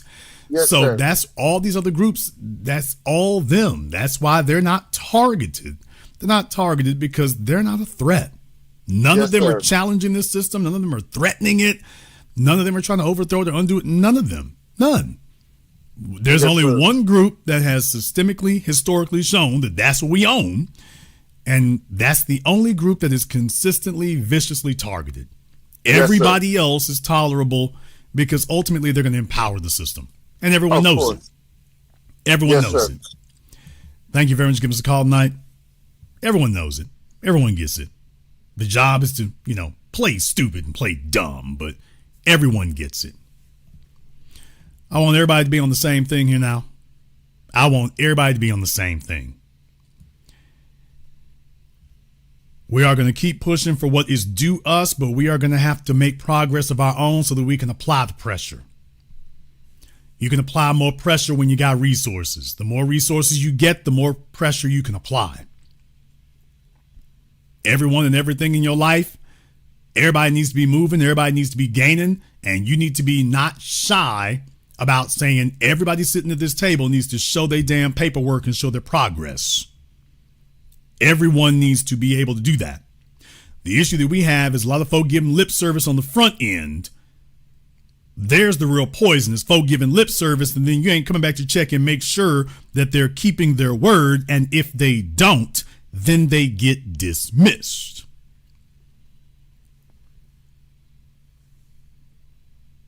You can't do everything, but that's one thing you can do. You can do that one. Maybe you can't do everything, but you can do that. You can hold the people around you accountable for progress. Maybe they can't build Rome in a day, but that is no excuse for them not building the brick that they can. Maybe they can't build a whole city in a day. Maybe you can't, but that is no excuse for you not baking the brick that you can make. If we got to build this damn thing one brick at a time, so be it.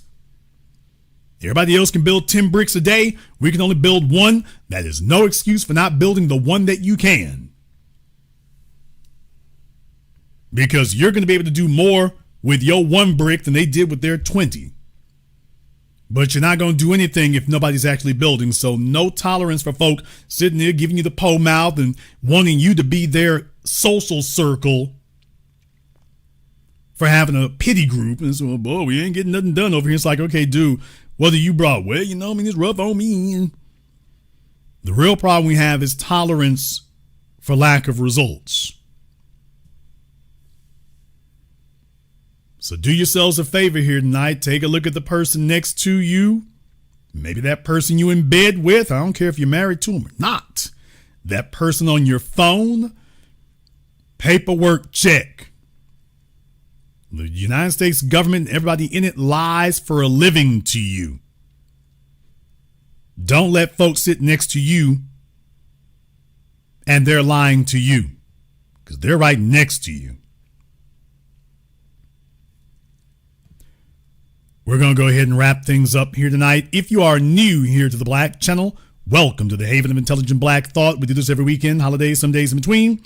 So click that subscribe button and that notification button and join us each and every time that we're here. If you haven't been to blackchannelfilms.com, check out our groundbreaking best-selling documentary work at blackchannelfilms.com.